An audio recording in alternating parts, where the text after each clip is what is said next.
Hello everybody and welcome back. I am CountChristo and this is Ryan. We are now no longer your early morning, your late night crew for the Grandest Lan. We have the morning shift as well. Lucky us. We get to close out and start up. Absolutely. The Best of both castle worlds. has been waking up over the last few hours, and I have to say there have been some, that's static, but there have been some serious diplomatic plays being made over breakfast. We're not going to spoil too much of it. We'll see how it plays out in the game, but I know Ryan has been hearing some things. I have been hearing some things that make me very excited to see what happens this session. Absolutely. So I would definitely stay tuned. Absolutely. I hope you're all set for your morning stuff. Ryan, I noticed you don't have a coffee or a tea or something. I'm happy to have tea number one. This drink. I do. Oh, there's a tea? I have 2 teas. 2 teas? Wow. I mean, the castle may be waking up, but I'm less so waking up. We're getting there. We are. So, since last night, there have been a few little tweaks. Let me catch you up on the state of the world a little bit, and then I'll run down on those. So, first off, I just need to make sure that I am readying up. That's fine. So yeah, I believe the game is just starting up right now. It is. And there's been a few changes since last night. First off, we did turn off Sabaton, which is, tragic but helpful, legally speaking. Secondly, Sus is back on the map, and the players have decided to hop back into that country. So we're going to be able to see a little bit of a resurgence down there. From them. They'll probably expand into Morocco, I would imagine. I think that's probably true, yeah. And then down here in the Horn of Africa, Warsangali has used one of their favors on Kaiser to take the Peasant Republic monarchy, not monarchy, government reform. Quite kind of the opposite. The Peasant Republic. Exactly. Double republic. The government reform there. So they're going to be enjoying the benefits of that government reform. And then the next thing, and this is going to be particularly interesting for the early section of the game here, Holland has apparently triggered the wrath of Kaiser, and they're going to be the target of some kind of punitive action. Kaiser has offered a 500 ducat bounty to any nation that wins a trade or humiliation war against them. So that's certainly going to be interesting. 500 ducats, though, I mean, it's not a huge amount of money. It's not. I mean, it's kind of like offering someone, hey, do you want a little piece of chocolate? You might push them over the edge. I mean, it's going to cost more than 500 ducats to fight them is the thing. But it could be something that lets those that fight them go a little bit deeper into debt, potentially. But he should offer them some chocolate in real life in the castle, I mean, that seems like a and 500 ducats. I think that would probably persuade me to go against Holland.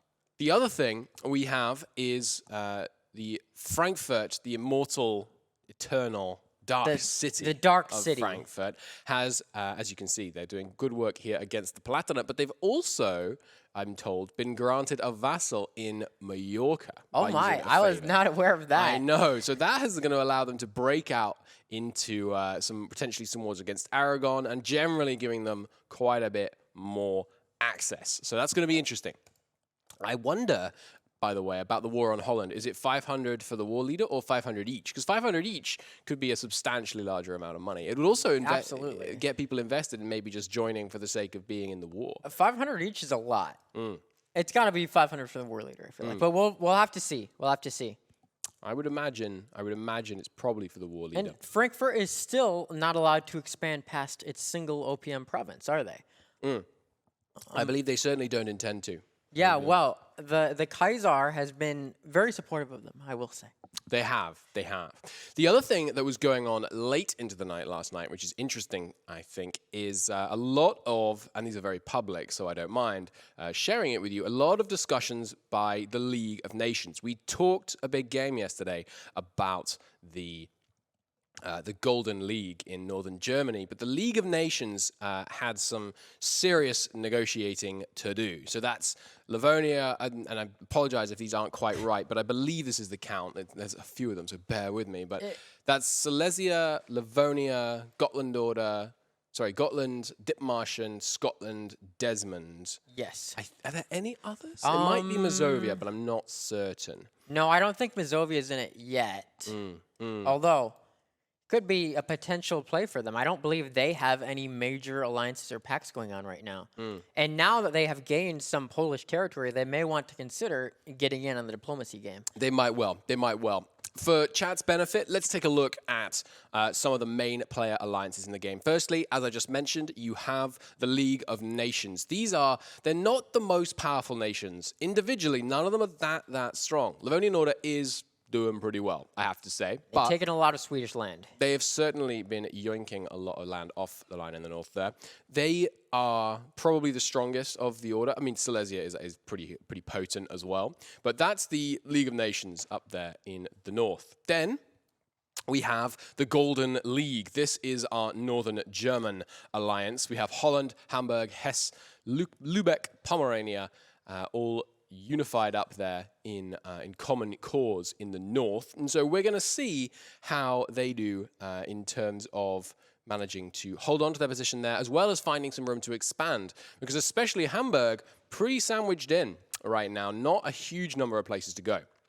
Then, of course, we have the big war kicking off in the east. And you know, these players have been going back and forth since the game ended yesterday, seeing what they can do to pull people in to their side of this conflict. Have. I saw some Ryazan people last night running around with drinks and food, I believe, trying to diplomatically figure out what to do next. I bet they were. So we've got Ryazan being the main target of this war. I believe it was one that they declared on Perm. We'll see once we get into the game here.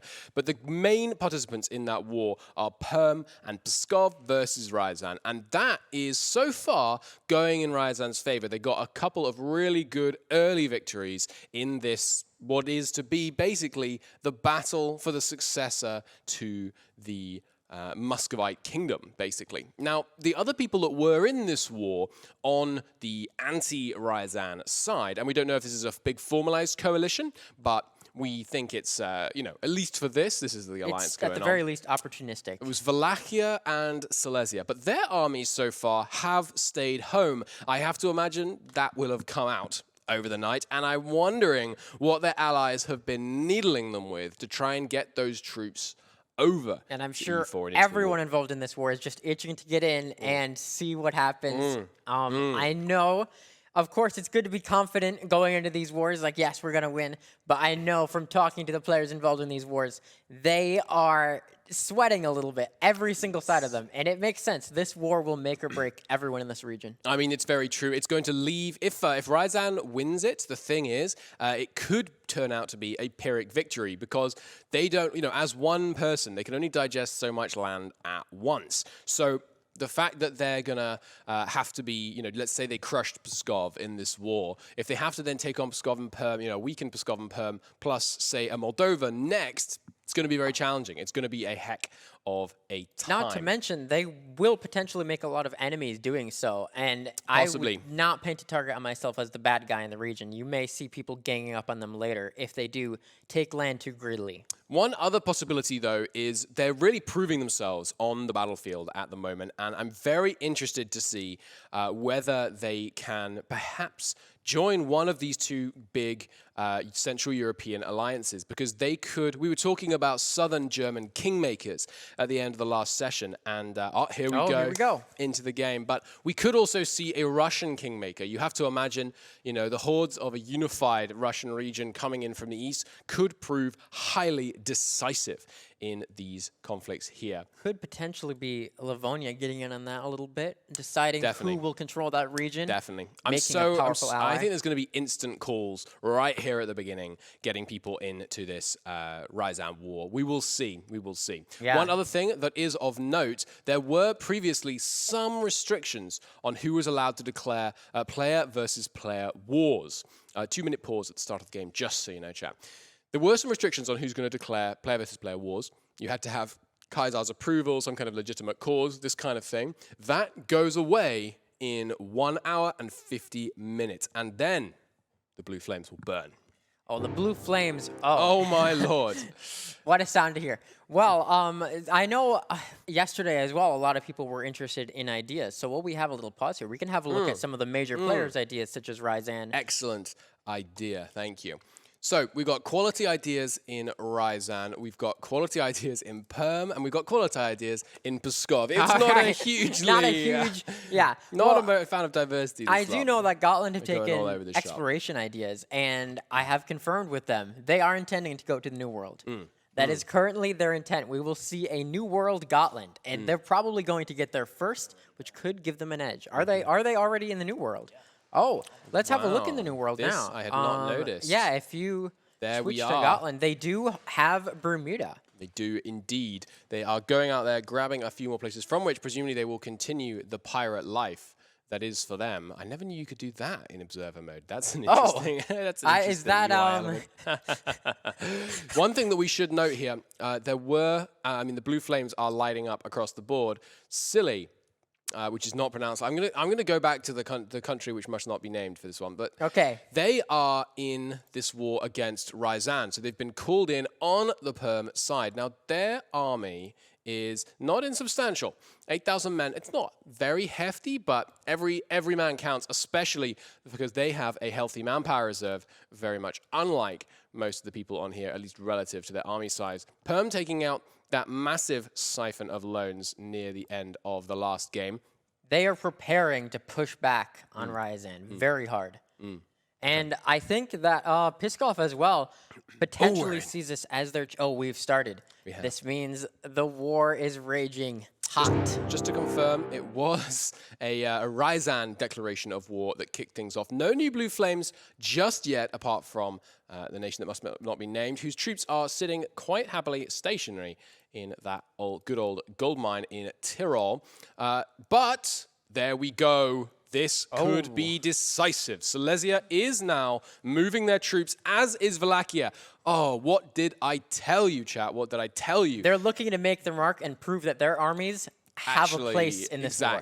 Exactly. Are actually worth doing something. I agree. The declaration of war sound gives you a boost of adrenaline. You play entire games in this game and never get a war declared on you, so it hits different. We don't need caffeine. We need the declaration of war sound. That's what really wakes me up. Ooh, okay, we're into it. I mean, that... I have to say, I don't think there's two ways about it. Unless Ryazan has managed to make some serious diplomatic moves over the night, they must be seeing these 2 red 20 stacks and thinking, well, it might be time for sue for peace, because that is a little disastrous. I don't know if they're going to be able to get out of this so easily, though. I think this seems like Ryazan is going to die. They've done 2 things wrong, right? Firstly, they're against a coalition of 5. Is it 5 player nations now? Number 2, they've proven they're dangerous, right? If this was a big war against them to grab a little bit or something, that's not so troubling. That's not so troubling at all. But given that there was this great success by the military in the north, you have to imagine people are feeling a little battle scarred. People are feeling like, we're not going to let them get away with that. Just before major battles are joined in the north, I do want to point out something from over in the west. Kaiser has proclaimed that anyone who can hold Paris, own Paris, that is to say, will be granted a monopoly on the English Channel node for 50 years. That will be very powerful, because that is a lot of gold. Extraordinarily powerful indeed. I want to point out, we will see who pushes for that one. Livonia is in on this Ryazan war, and it looks like they are considering their troops are nearby. Okay. They could potentially swing the tides if they went in. Oh, this is it.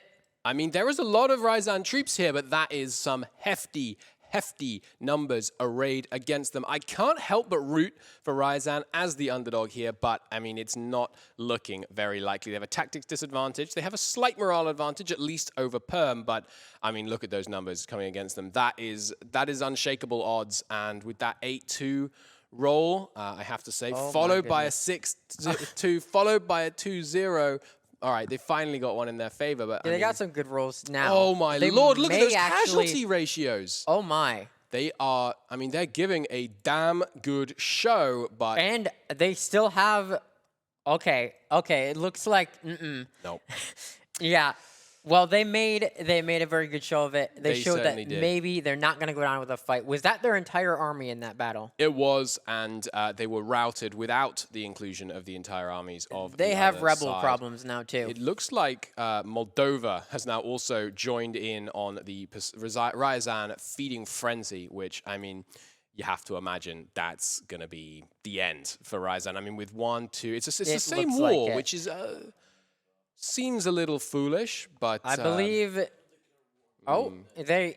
we'll yeah, see. basically. Oh their entire, my lord! oh. But here it is. This is what could turn it around. It looks like the Golden League have joined Ryazan's side. Hamburg, my. Lübeck, Pomerania have joined the war on the side of Ryazan. Notably not Holland and Hesse, so not the entire league. And it seems like they're using this maybe a little bit opportunistically, going after Silesia. Now we've got a war, ladies and gentlemen. Not a steamroll, but a serious, serious conflict. And Silesia, all their troops were sent to the east to try and fight there. were. So their I mean, look at homelands this. are. Look at this. They're going to get a bit devastated. They absolutely are. They absolutely are. It's looking pretty bad for Silesia. The thing is, this is it's all one war. It's not like they declared a separate war on the relevant parties. So they're not really going to be able to negotiate very easily unless they can get a complete full annexation here. Interesting, Bavaria also, Bavaria just yoinking up here to Prague. That is a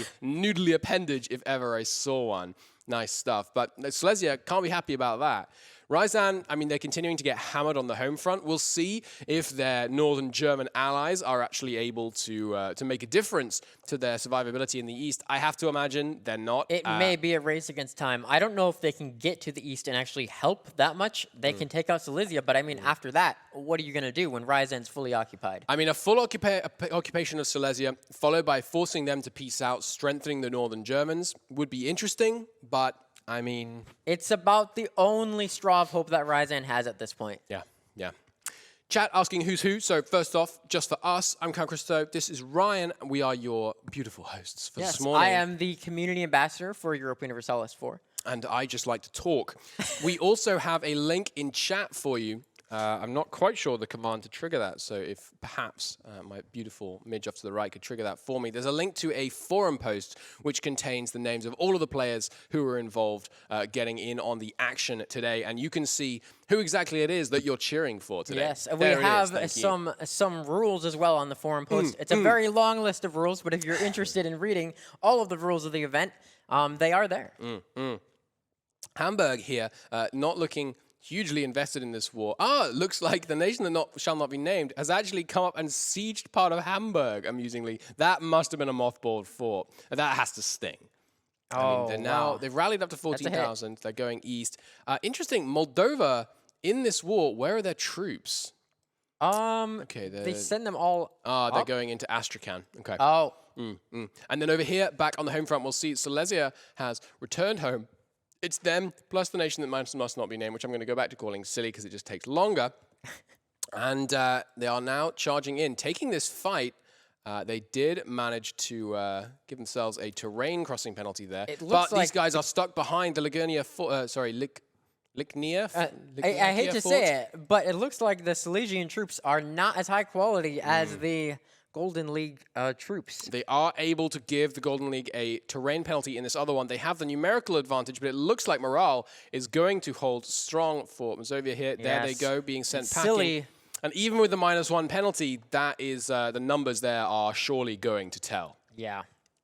Also, interesting, it looks like Poland. Whoa, Poland came in on this war. Silesia was in an ongoing war against Poland. Okay. Mazovia. Mazovia is...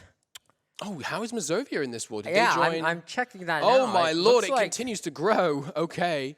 Frankfurt, whoa, that's big. Frankfurt has joined in on the Perm side. Okay, the conflict continues to engulf more and more of Europe here. Frankfurt, notably in the war, but not moving their troops very far. I mean, have a look at how large this war is from the diplomacy map mode. I mean this... It's our first pan-European conflict. It is. I mean, it has to be said, yeah.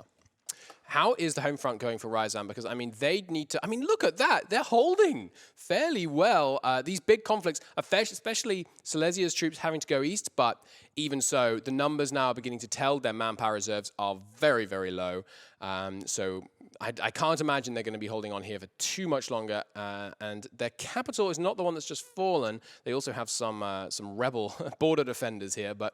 it looks like Ryazan's capital is going to come under threat very, very And yes, shortly. for those in chat, we can confirm it was Ryazan who started up the powder keg and made the first shot, if you will. It was indeed. So I suppose this is what they get. They could have prepared a little bit more. I'm wondering if all of this network of alliances was perhaps more planned by players than we realized. I have to say, I think it came about, it was a very ad hoc alliance. It was one person joined and another. Yeah. Leave my mouse alone.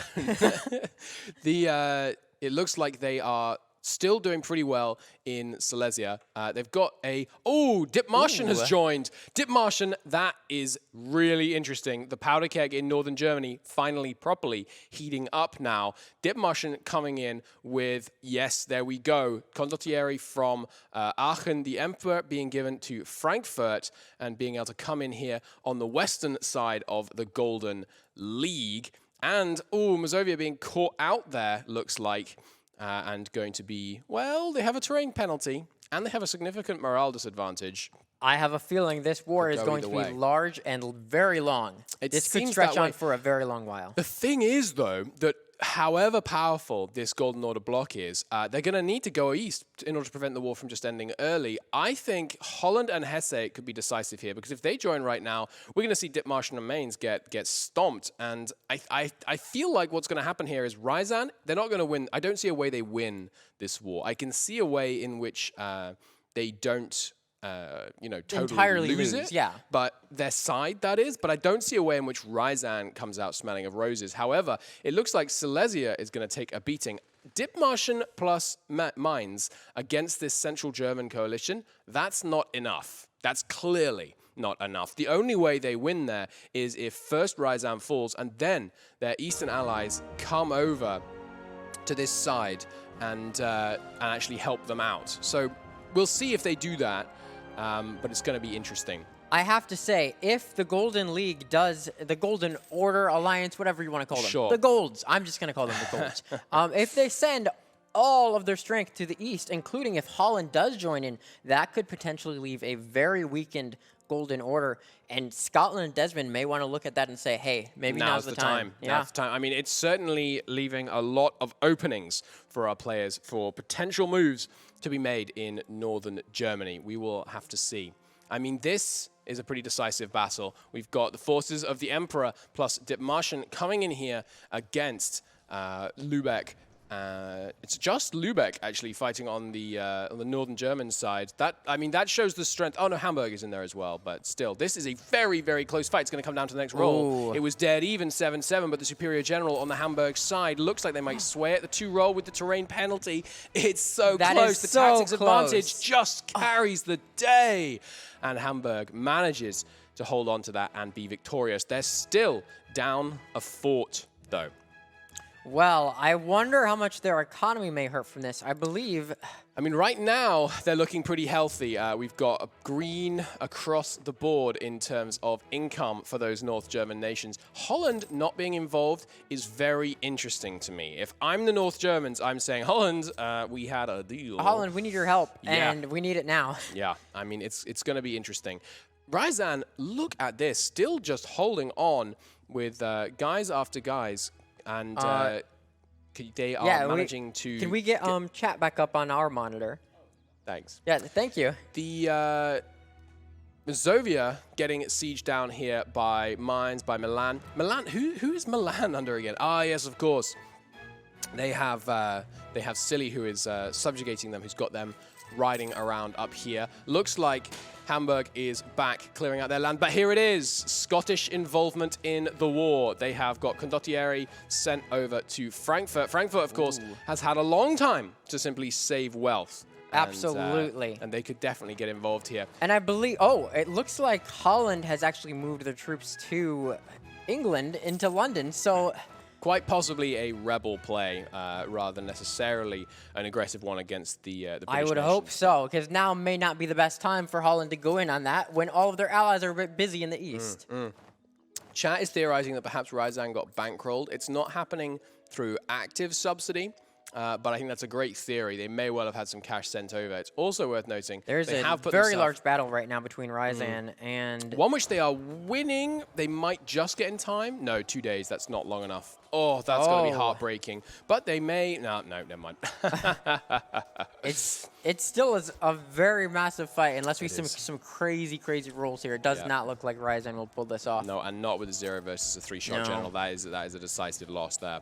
Ryzan does have a lot of mercs. They are 1,700 ducats in the hole. Oh, and no, Ryzan's and they're sending... Oh, okay. Just not in time. Just not in time.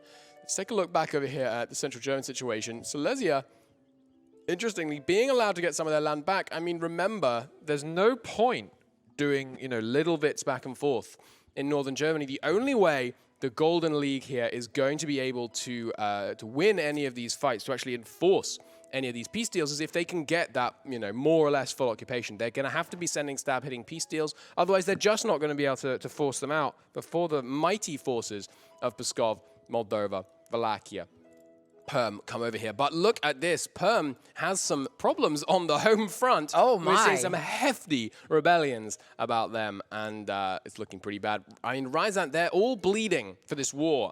You know what they say, of course. The longer this war goes on, the more rebel problems there are going to be for everyone involved. Interesting. There we go. Hesse has now joined on the side of the Golden League. You have to imagine that's making Frankfurt sweat a little bit right on their border, and with claims on the Eternal City. We could see difficulties for Frankfurt here. We could see them coming down from this war. But I mean, and full occupying Frankfurt, of course, takes a lot less time than some of the rest of these countries. Poor Dithmarschen is getting a bit destroyed up there. It looks like they're going to probably get full occupied. And Dithmarschen, I mean, this is a really interesting conflict because it's totally spiraled, right? It was very gradual. First, we had Ryzan basically 1v1 versus Pskov Perm. Then we have Wallachia and Silesia making their moves. And then when the cat is away, the mice will play. And in this case, the mice are very rich northern Germans. And they are just stomping all over. It looks like Dithmarschen is going to have a peace deal enforced on them pretty soon. And yes, we do have the Empire getting involved as well. It's one of the first times. Conflict. I mean, look at all those blue flames. I do love to see lot of blue flames. Yeah. I mean, I do love to see this gold amount on Aachen. Oh my.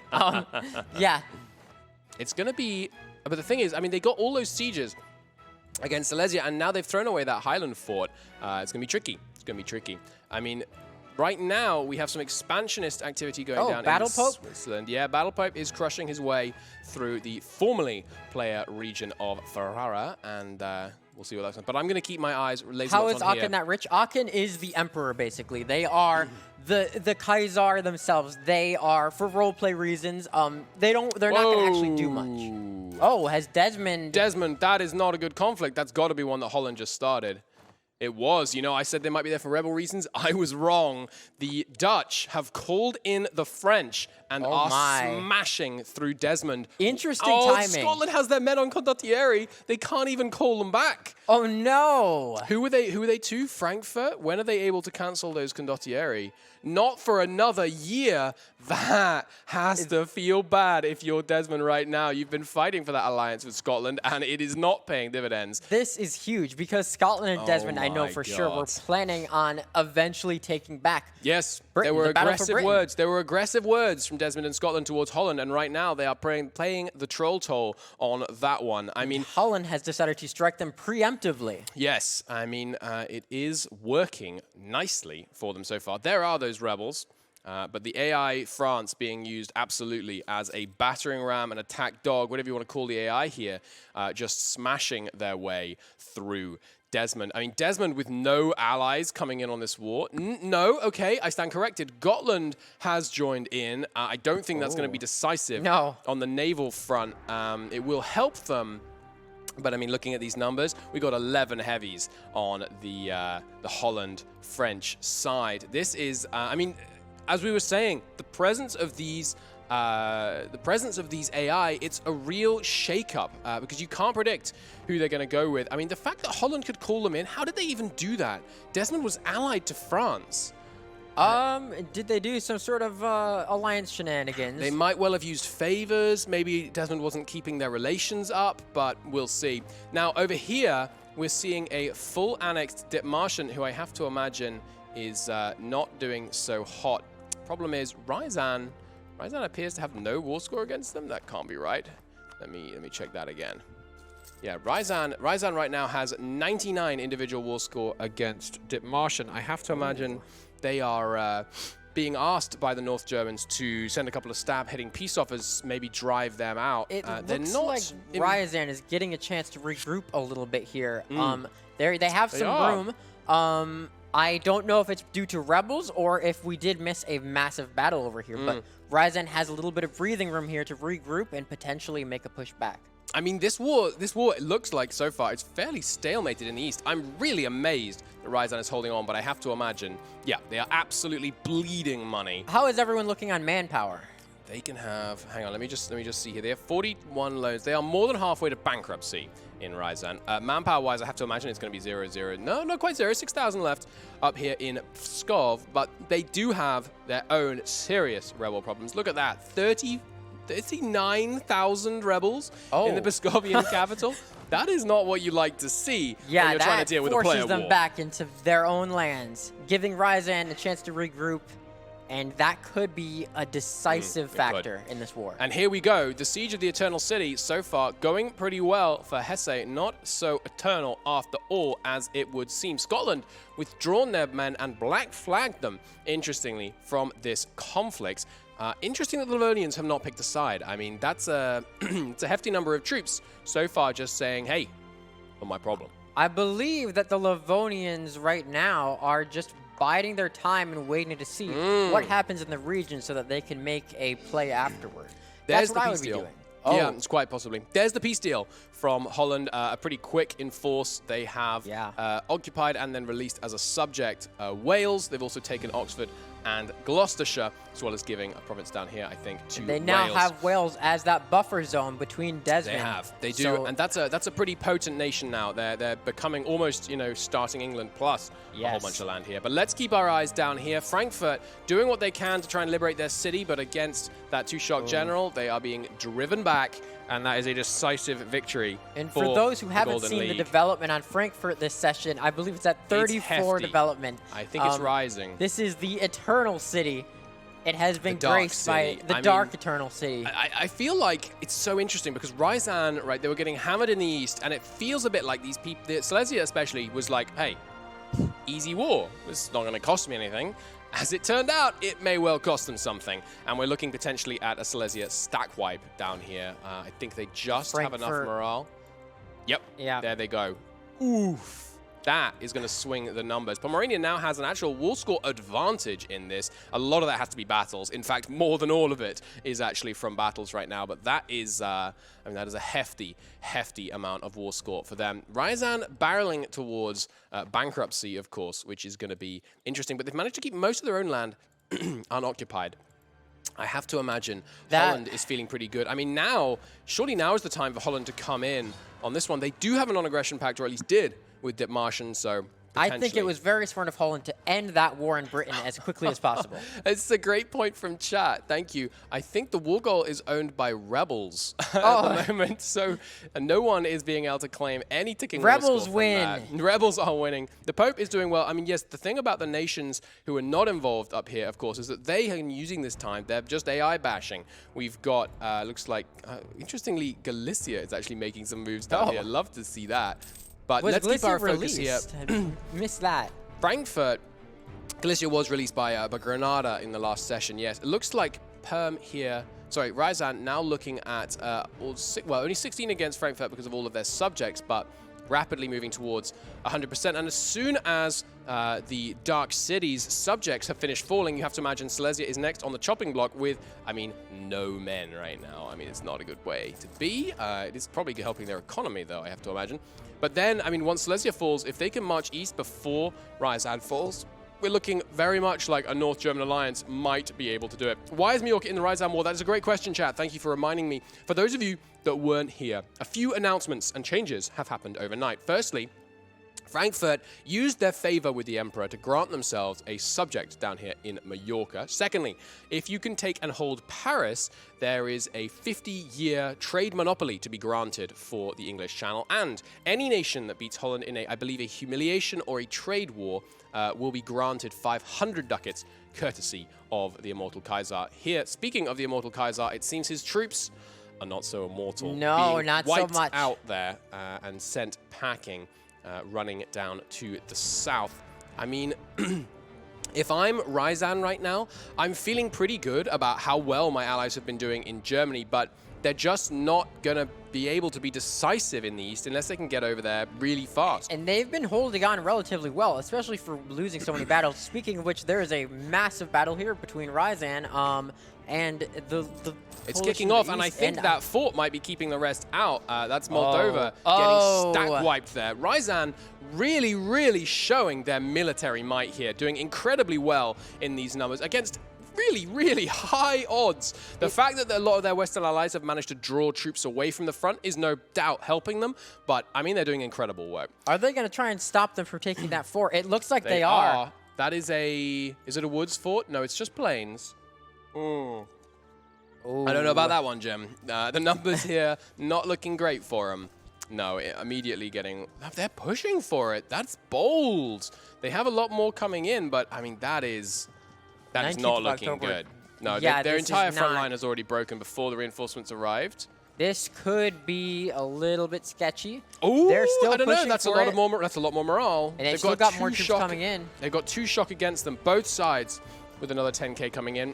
This has to be a victory for Perm, I'm afraid. I don't think so. They don't even have full morale on some of these troops, as chat's pointing out. They did just introduce a river crossing. Oh! Perm, that could have been a catastrophic failure from Perm. That was the Astrakhan troops, I believe, coming in here, giving Perm a -1 crossing penalty, but... They're getting good rolls. They are, and they're still... Oh, that 8-0, that's decisive. Let's take a look briefly here at some other nations around the world, because I know we want to be focused on these blue North Africa may flames. have some movement with Tunis. Tunisia has formed, so they're getting their new missions from that one, I believe, and a nicely consolidated territory here.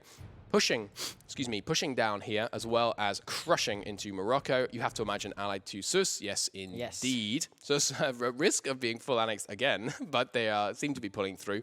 Elsewhere in the world, Arkriunlu looking hefty. That is a good font game, I have to say. It very much is. The bigger the font, the stronger you are. It's true. It's very true. Hassa, of course, has the cheat code on the font game. Firstly, because they have the big... Wasteland province, and also just because it's a shorter name. Which that's why you should go for Arabia. You got that big font. It's true, but that's why you play you see. Very small number of letters, very big People font. underestimate you. They do. And then... They do. We can see that down here are players in Madagascar. There are no players in Madagascar because they went back up to Sus. I know what I'm doing. But Wasankali continuing to unify, and our rising phoenixes in Shivran cutting east. That is some interesting borders that they have been establishing with their Khorasan subject there. That's a lot of vassal feeding. Persia, always just a brilliant place to feed Yes, we were talking a bit last time about who we think might expand east into Persia. It looks so far like Shivran and Arkriunlu are taking it all for themselves. And there we go. Whoa, that is a change up. Here we go. I was talking about kingmakers, and they have decided where they want to put the crown. Bavaria and Augsburg have joined the fight against the Golden League. That is interesting. This Northern Alliance, the thing is, that's late. They're joining. This is a Scotland play right here.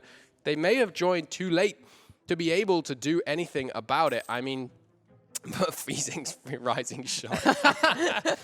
Okay, but we've got, the Augsburg and Bavarian players here joining in, but they joined in after the Frankfurt and Dithmarschen armies had already been stomped all over. So what are they, it seems like they don't still have the numbers in central Germany to be able to make this work. Of course, they have fresh men. They might have more manpower, but Pomerania is still looking great. Hesse is still looking great. And of course, you have to imagine that Holland is thinking about getting involved. I'm sure they are. Want to be shoring up. Thankfully, they made that war in the Isles very quick. It looks like Granada has formed Andalusia. Amazing. Quick little side note, if we want to take a look. Yeah, absolutely. They are doing really well down there in the south. Andalusia formed that beautiful map color, slight shift there. have to imagine maintaining some good relations with Tunisia and finishing up the last of the Iberian AI now. And then we're going to see them get involved, I wouldn't wonder, in some of these player wars. I think Holland joining... The thing about Bavaria and Augsburg joining is they know they're probably not going to lose much land in this war. They barely border the enemies, but... I mean, it's going to be interesting to see if they can delay the Germans long enough that the Ryazan falls. They may be able to. They have fresh troops and fresh economies. They're coming in ready to go. They're not late. They just were stalling long enough so that they, you know, had some fresh troops. Ooh. Ryazan is now 4 loans from bankruptcy, and they have to take 1 loan every 3 months. Ooh, that's gotta hurt. That's not long. I mean, I'm not so good at maths, but I think that's 12. That's looking like bankruptcy soon. That's 12 or maybe 13 because I rounded up on the number of months, but that's 13 months to bankruptcy for Ryazan. Florinomics is in full effect, but not working in their favor just now. Mazovia just sieging down some of their damaged and battered lands. Another pretty big fight kicking off down here, but it looks, once again, like the Northern Germans have the numerical advantage and a decisive morale lead as well. Looking like they're doing very, very well Silesia there. trying to come in to help, but it might be... Oh, it's very close, though. It is. It's very they close. Could pull this back. Hamburg may have to abandon that siege. We've got a 2 fire advantage. No one has the lead on shock as of now. Hamburg is indeed having to deploy those troops previously on the siege of Augsburg. Augsburg, by the way, no capital fort. Oh, those are some mercs? But there we go. Holland has joined. Yes. Oh, that's going to be decisive. That's for the battle changer. for Northern Germany. That is absolutely a game changer. Holland not content with smashing down 1-player war, but we'll see. Chat, by the way, someone asked a little while ago, what are the blue flames? It means that that player is currently involved in a war with a player on the other side of the conflict. Could Ryazan peace out Dipmartian for ducats? Now, that's an interesting idea. They certainly could if they wanted to. They could repeatedly stab hit them because they've got 99% war score against Dipmartian. They can send them any 60, I believe, peace deal offer, and they have to accept or take a stab hit. Once they've taken enough stab hits, they're forced out. It does feel rather like a religious league war. You're not wrong, Roman. I mean, that is... yes. It's a pre-religious league war. And if we look at these numbers, Ryazan has the numerical advantage now. And the other advantage for Ryazan is that, you know, apart from Ryazan itself, which, I mean, it is important, but apart from Ryazan itself, their men are so concentrated. Whereas, you know, the drab of Dipmartian, Mainz, Augsburg, and Bavaria joining one by one. They were just getting defeated. You know, it's something I was talking about yesterday. This is what you can't let happen to your alliance. They were defeated in detail. You can't let that happen because now, as we can see, it's proving decisive. And that lack of a capital fort in Augsburg is hurting them bad. Bavaria may be deciding, you know, maybe I shouldn't have joined in on this. I mean, I have to imagine they're not loving it, but I mean, the thing is, I think maybe they should have joined in, but they should have joined in sooner. You have, I mean, you can't allow, they're sometimes referred to as hug boxes by the community, but this kind of big alliance, you have to stop it early. Once it gets, you know, going ahead, it's very hard to stop. And it looks like it may already be too late for at least the currently arrayed against it players to stop it. Holland coming in here, really decisively shifting the balance of power.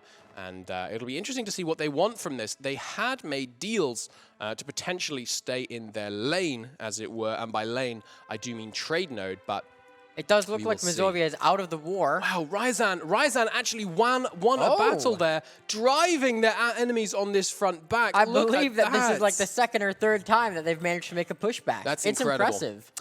Worth noting, I apologize, chat. I told you they were 12 months away from bankruptcy. That's not true because they have 2 years in the bank right now. So it's about 3 years away from bankruptcy. That's still not very long.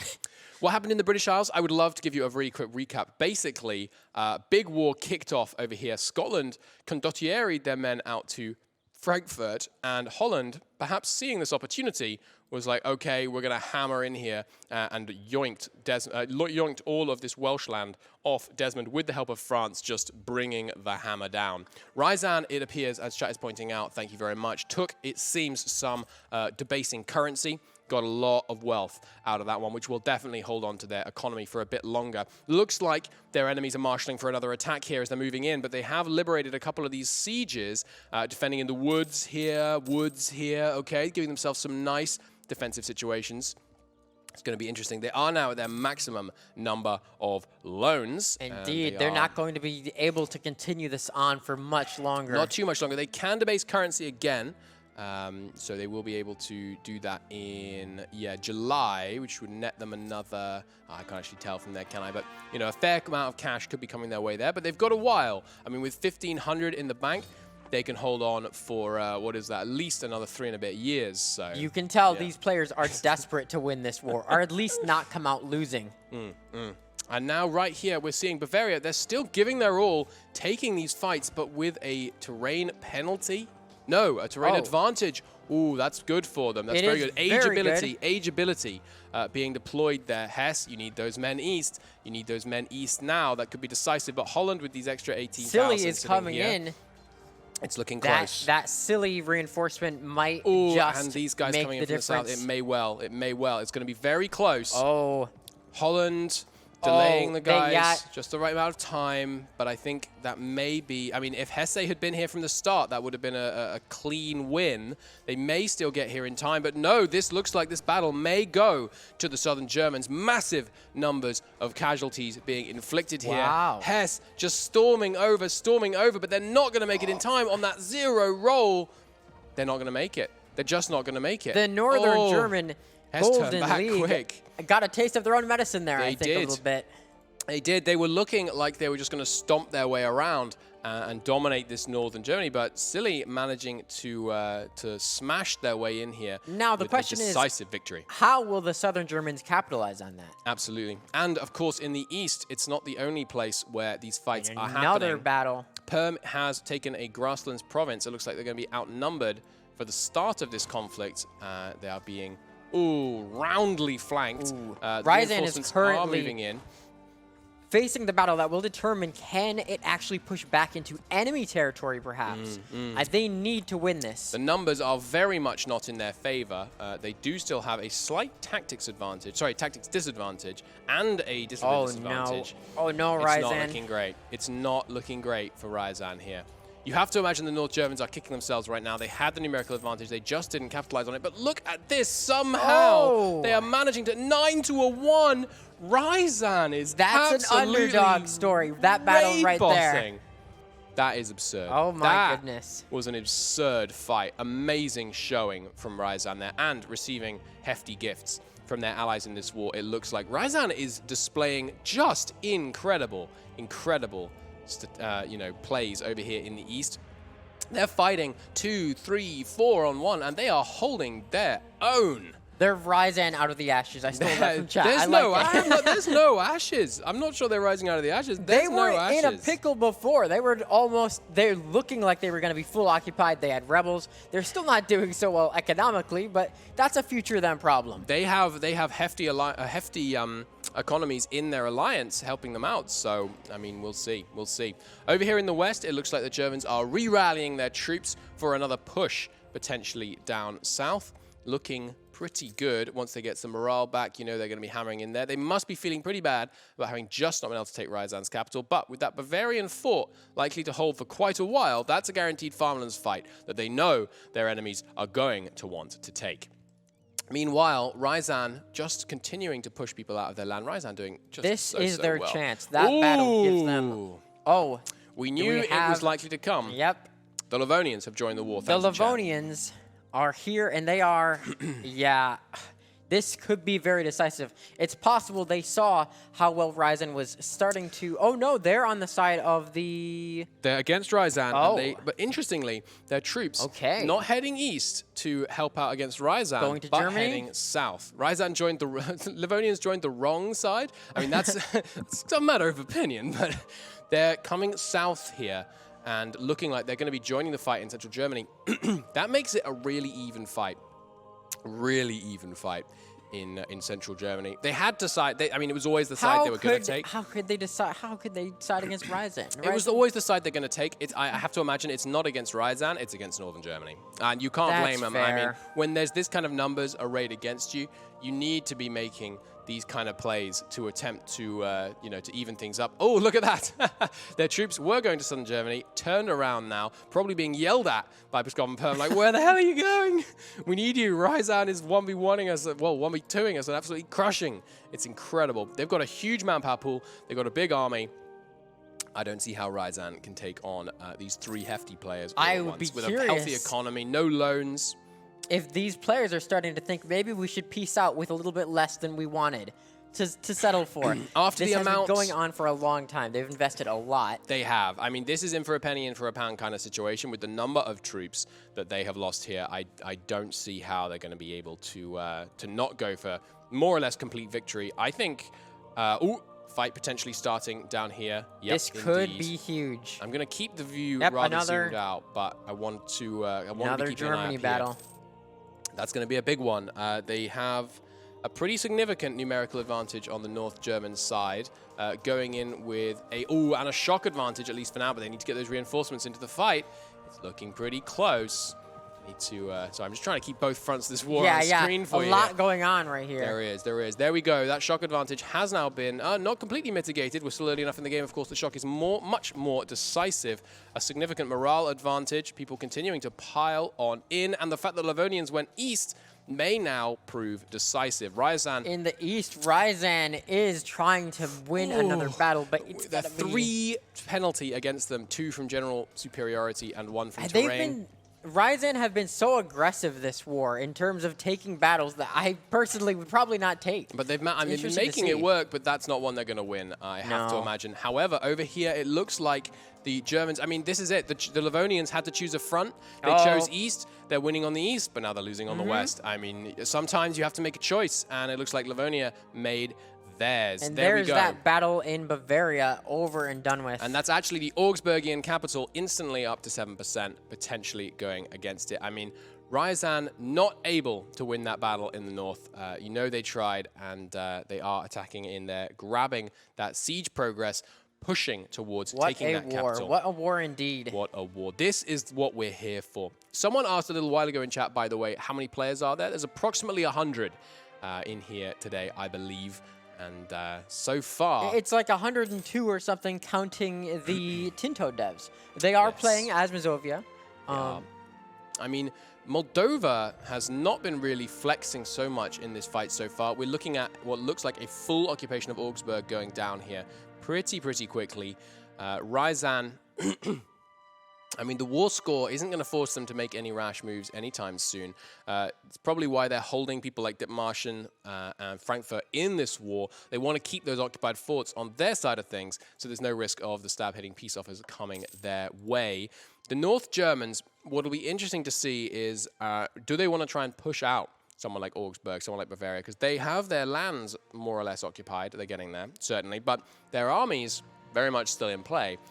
And it'll be it's always that trade-off, right? Do you want to take the war score advantage, or do you want to be moving towards trying to reduce the numbers on the enemy side? Ryazan, absolutely tenacious, rallying their men here, moving in potentially for another attack, but Pskov, Wallachia taking no chances. 40,000 siege stack there, making sure that they can't have anything move against them. Augsburg getting lucky on a couple of those siege rolls, but we'll see if they can keep it up. Silly, interestingly, not rallying their men straight back onto that front line, though it seems they have a little bit of time at least before the next conflict breaks out, before the next major battle in southern Germany. Ryazan eyeing up their opponents up there in Russia, not willing to commit to one of these fights. They've right now got 2 to 3 odds against them, and they are not loving that situation on the front line. Their economic situation continues to be held by just that hefty number of loans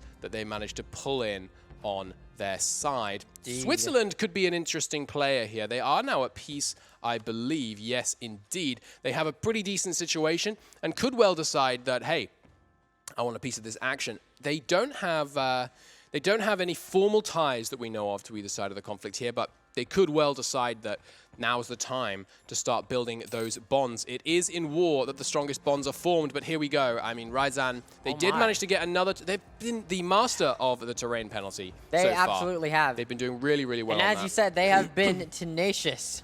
They certainly have, and it looks like they're doing it. Oh my God, they're winning a 2-to-1 fight.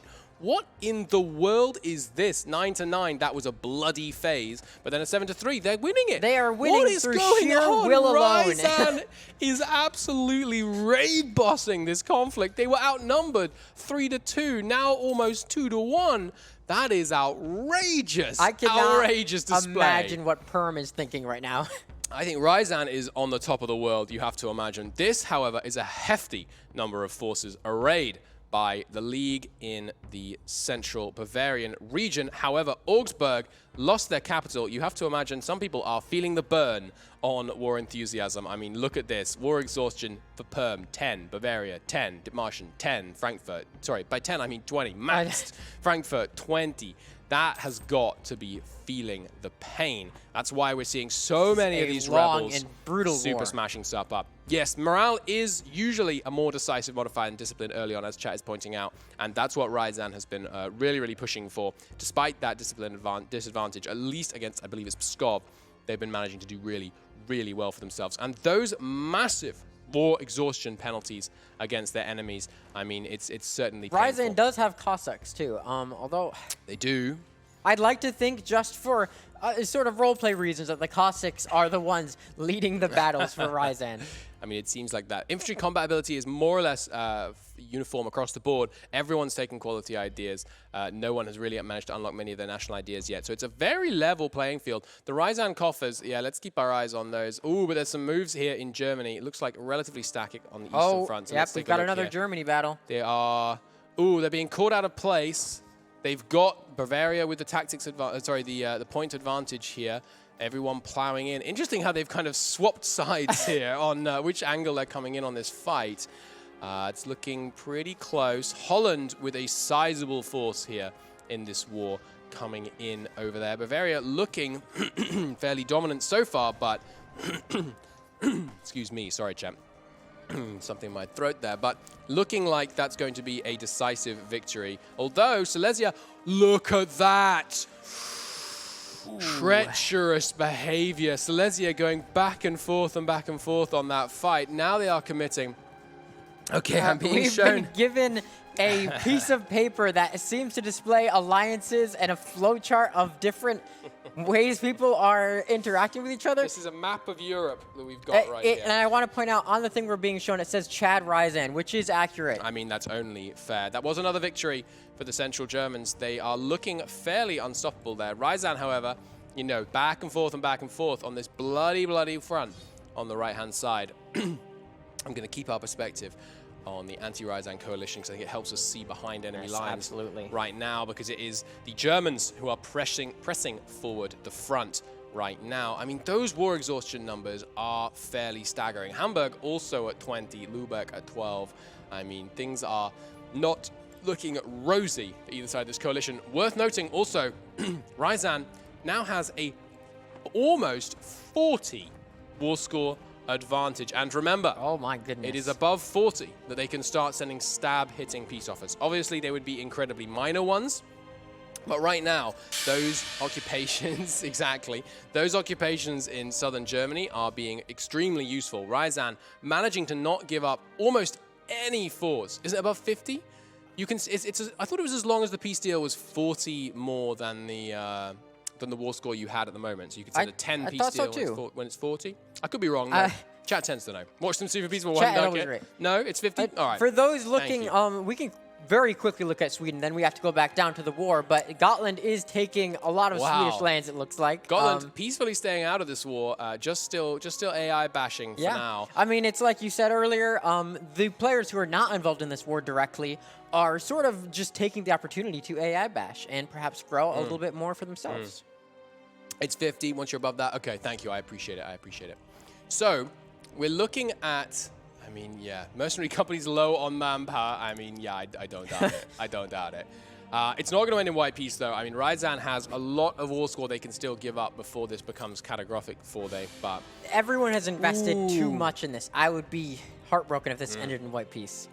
One important thing. It's the first time this has happened so far in the campaign. Holland has been declared an oathbreaker. Oh. Now, I have to imagine that's because of their conflict against Martian, joining in against them, or perhaps their moves against Desmond. We'll see if we can get some clarity on what exactly they are being declared oathbreaker for. But I feel like Holland, I mean, they must be feeling pretty cocky right now. They must be feeling like, yeah, I mean, Caesar can declare us oathbreakers, but hey, we're on the winning side. They're playing as the villain a little bit. I won't lie. They're sort of a likable villain that you like to see, you know, stomp some people. Oh, 0.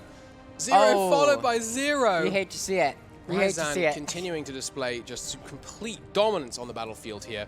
Absolutely obliterating the morale of the enemies. I mean, there's a lot of men still in the fight against them. Look at this. There's 40,000 with 4 regiments actually deployed. Ooh. That is not good enough. And when we have these flanking coming in from the side, you can't hold against that. You have to be able to fill that front line. The drip-drab of Pskov, Permian, Valachian, Moldovan reinforcements against, let me remind you, just Ryazan is absolutely not good enough, and they send this them war packing. has been going on for, I think, 8 or 9 years at this point, and it... I mean, yeah, it's a good point. When did this been an start? interesting one. It's been a 8-year war. 8-year war so 8 far. years. Here is a little fight. Bavaria taking one against Hesse. Looks like Hesse so far not reinforcing. No terrain advantage. In fact, a terrain penalty for Bavaria right now. Are they going to reinforce into that fight? I'm surprised if they're not. No, they're just deciding to take the retreat. Okay, fair enough. Ooh, Augsburg has been forced out of the war. It looks like they didn't lose any land. There was nothing released or anything. Probably some ducat exchanges, I would imagine. I wouldn't wonder. I wouldn't wonder. I have to imagine they weren't delighted about that. Are they at -3 stab? No, so they weren't forced to take the deal. Interesting. But that is going to start to sway the numbers. I mean, things continuing to go actually not in Ryazan's favor. Interesting. The numbers haven't been swinging that way. That must be the Livonian introduction that is beginning to turn things against them there. But that is going to make the conflict in Germany a lot more one-sided. Augsburg is indeed out. Where can you see a list of the players and their countries? That is on the forums. The forum dear post. Chat. Yes, there should be some links in the chat if we can get a forum post link in chat. It lists all of the players as well as the rules. We are trying to update it with up-to-date information as well. More of that will be coming out later today. We also have a Twitter thread on the Europa Universalis Twitter where you can get some interesting content and updates. If you want to go back and see the Knights die from yesterday, that was noteworthy. The casualties of this war, that's a great question. We are topping 1,100,000 casualties right now. That's a very large number. It certainly is. Ooh, and just a moment ago, Ryazan, did someone new join? Ryazan? Ooh, I don't think they did, but oh no, Provence has now joined in. That's what's swung the numbers there. Scotland taking a little bit of a chunk out of England, leaving them only 2 points. How did that happen? Well, you know, England not really a power anymore. They just took England. Okay, They're just munching away there, but Provence joining in on this war is interesting. I mean, they were in the... I thought they were in the league, actually. I must be wrong. Maybe they were on the golden side, but, I mean, that is an entire generation lost. You are not wrong.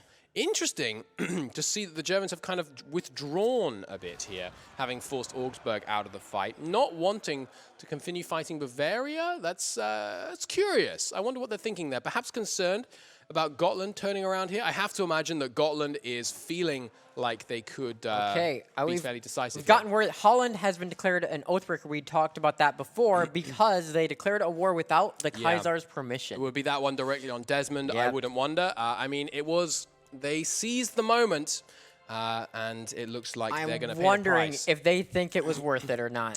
You know what? I believe it. I don't doubt that they do. They are a very rich villain. I mean, and England now, just a couple of provinces. No, they didn't take them from the Dutch. That's actually ones that they hadn't taken. Are Scotland and Holland at war? I don't believe so. They are. Yes, they are. How did that happen? Whoa! So Scotland has pulled themselves in. Oh my God, that's what they did. Those geniuses.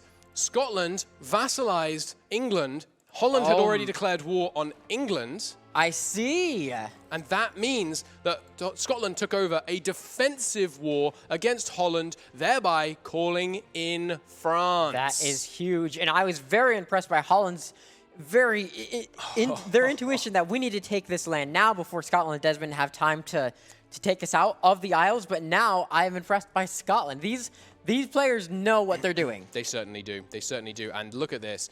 France roaming around Central Europe fighting their very recently allies of Holland. Also, that means they've been called in against Provence.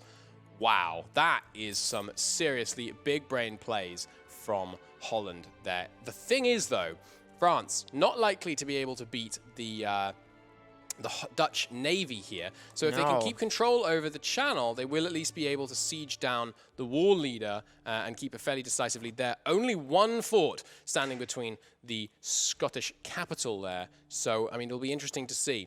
Meanwhile, in central Germany, things appear to be turning against the Central Germans. Despite their Augsburg peace out, it looks like they're going to try and force Silesia to take a deal here. And, oh man, Ryazan appears to be on the downward trend in terms of troops. They're down to 14,000 men. Indeed, but they're not being hard pushed. It looks like the war, everyone is just taking a moment to regroup and figure out what do we do next. Yeah, I mean, right now, it seems like the priority of the Central German League, the Golden League, that is to say, is to just one by one smash out a few of these Central German powers. Augsburg has been yeeted out of the war, and Silesia looks like they're going to be next. Looks like Frankfurt could be released, though. And yeah, the French are showing why you should not underestimate the AI. But look at this. The Dutch Holland have 40,000 men deployed now to England. Yep, their troops are on the Isles, and this means that Desmond and Scotland need to be ready. They need to push them off now. I mean, they're there. This is the whole army of Desmond and Scotland, and this is the problem with the British. They just don't have the men right now to be able to hold off the Dutch. I mean, the French would obviously be very helpful, but the Dutch managing very recently, it's worth noting, that they have been able to gain control over the channel. But look at that. I mean, even with the French roaming around here, you know the AI, they're not going to aggressively pursue war score in the way that a player might, whereas the Dutch certainly are. They're going to be cruising here through Scotland. The thing is, though, without Holland on the mainland, we thought Augsburg leaving was going to be a decisive swing in the balance of power in favor of the North Germans, but with Holland being so distracted, and fair play to them, they are going to be much more even than they were in those battles here. So, to clarify, yes, we understood the situation in Scotland. I mean, that's a great move, a really great move. It really is. Managing to get the defensive war and getting France against their ally Holland, that was a really good move. But, I mean, it doesn't look like it's going to pay dividends. France is roaming around with their army in one big stack. They know there's a lot of dangerous armies around. Scotland and Desmond are trying to regroup and build up some troops. But it doesn't seem like they're managing to at the moment. I mean, that's a huge siege stacks that they've got roaming around in Scotland. They have the men to both hold the line as well as ramp up forward, and that is Slowick, who is cruising his way through Scotland here. I mean, we weren't expecting anything less than some seriously good plays from Slowick. He's a very talented player, and I'm not surprised that he's been doing well so far. You know what, though? And I'm sure he wouldn't be offended. I'm also not surprised he's the first Oathbreaker. Me neither. Me neither. He'll take it as a compliment. I think so. I think so. Now, it's very interesting to me that they pivoted so hard to Silesia here, because Bavaria is the much more significant military threat. They've got that age ability that's really helping them out with that farmlands. But Ryazan, interestingly, despite the massive reduction in their armed forces, not being pushed back too much, I'm expecting to see them starting to lose ground. It looks rapidly, like Ryazan is going to win that battle, but despite having less than half the troops at start. Oh my god! Yes. Was there some kind of mutually agreed demilitarization in Russia? Perm has 2,000 men, Ryazan's down to 28, which is rising. Pskov still has their full forces deployed, but I mean, what happened there? Did you just say rising? I think you mean rising. I do mean rising. You're right. You're right. All right. So the Dutch. Yeah, whoa, taking two fights here simultaneously, winning them despite outrageous numbers arrayed against them. How did the Scottish get so many men into this fight? That's outrageous, but they're still being driven back. I have to imagine the Scottish have gone deep into the loan machine. Not too deep. They're looking at a total debt right now of 1,000 ducats. I mean, that's all right, that's deep. That's pretty deep. Now, it looks like Provence is right now bearing the brunt of this war against Scotland, taking the hit heat from France, which is actually tactically very good for Holland. The problem is going to be, though, that Holland not going to be able to peace out Scotland. It's not like they can full occupy them and get the 100%. They're going to need to take the fight to others. Desmond, however, could find themselves in a very precarious position, but we will see. Silesia, sieges there continuing. Ryazan managing to hold their ground. Just incredible displays. It absolutely is. For Ryazan. They've done it. I would have given up by now if I was Ryazan, but this is why they are the better player here at the Grandest Lan. I mean, they've been going on and on, holding their ground on that conflict, taking fight after fight. And the thing is, I think they've been using the fact that they're thought of as the underdog here. They've been taking fight after fight with terrain advantages. And that over time, it just tells. It tells. Holland and Ryazan right now looking like the ones who are taking on the superior numbers, while, did I see? No peace out for Silesia, but they look like they're getting close to being able to take the siege of that capital. A few maneuvers around here, perhaps unwilling to allow Frankfurt to be unsieged here in the center. We will see. That's another big fight for Holland, taking, -2 terrain penalties. That's got to hurt. I mean, and you know they're not loving that. They have taken the fort. I don't know why they took this fight. That seems like a really bad one. They may be able to win it, excuse me, regardless. They have managed to reduce the penalty to merely -1, and that's a great roll for them. Look at that. The morale advantage is extremely telling. It's practically a 30%, more than 30% advantage. Absolutely outrageous. Livonia out of the war.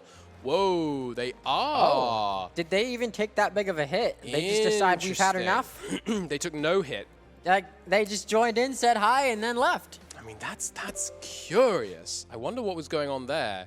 But that seems to be the Dutch managing to cruise in here and, yeah, taking a serious beatdown on the Scottish. But the Scottish still have a lot of men left. They can try again and again to make their presence felt there. It feels like Perm is falling to rebels right now. Remember, Perm is the war leader. They're the ones that need to be sitting around here. And right now, they've got 2,000 men. So I'm not sure how that's going to work for them. We're going to keep... They're going to need Peskov's help, probably, to defend their homeland from those rebels. Worth noting as well, Serbia doing some nice little exclave plays here, just surrounding it. It's like a quick look around the world. I don't want to be too laser focused. Yeah, Sus and Tunisia munching on Morocco. No great surprises there. Hassa continuing to grow around the southeastern area of the Arabian Peninsula. Looking good there. Shivran, no big plays recently. I mean, Perm, I mean, how close? They're probably getting close. They're almost breaking to, they're more than halfway to breaking to rebels. That would be a bit of a disaster. That they are in a civil war. Oh, they have a disaster. God. Oh. I mean, that is not an enviable position to be in. Not at all. As the war leader. I mean, if you had someone like Bavaria as the war leader here, you'd be feeling a lot more stable. But with Perm, with like 30,000, more than that, 45,000 rebels roaming around their home, but they're still pushing. I mean, that... Rebels winning the war. Exactly. That's not a fight I necessarily want to take with no general, Scarf. Excuse me. In the end, the rebels are winning this war. You'll have to excuse me if I yawn a little bit. Well, it's morning. morning. I must confess, I had a... I shan't name names, he knows who he is, but my roommate snores. Oh, wow. You're calling him out without calling him out. I'm calling him out, exactly. The Southern Germans have not given up on these fights here in Silesia. They are pushing in here. On 70% siege, they took the fight. You know the Northern Germans are not happy about that -1 terrain penalty they've been forced to take there.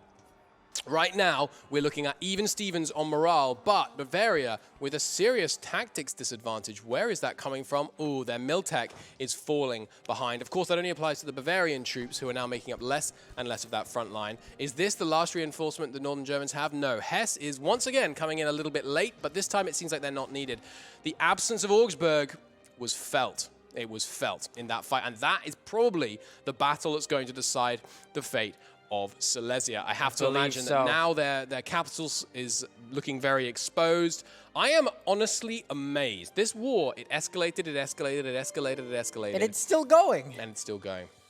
Scotland being absolutely demolished by the Dutch. The Dutch looking like they're putting themselves in an extraordinarily powerful position. The thing is, though, the French are now sieging down Dutch home territories. How are they going to be able to pull that out? How are they going to be able to turn that around? I do not know.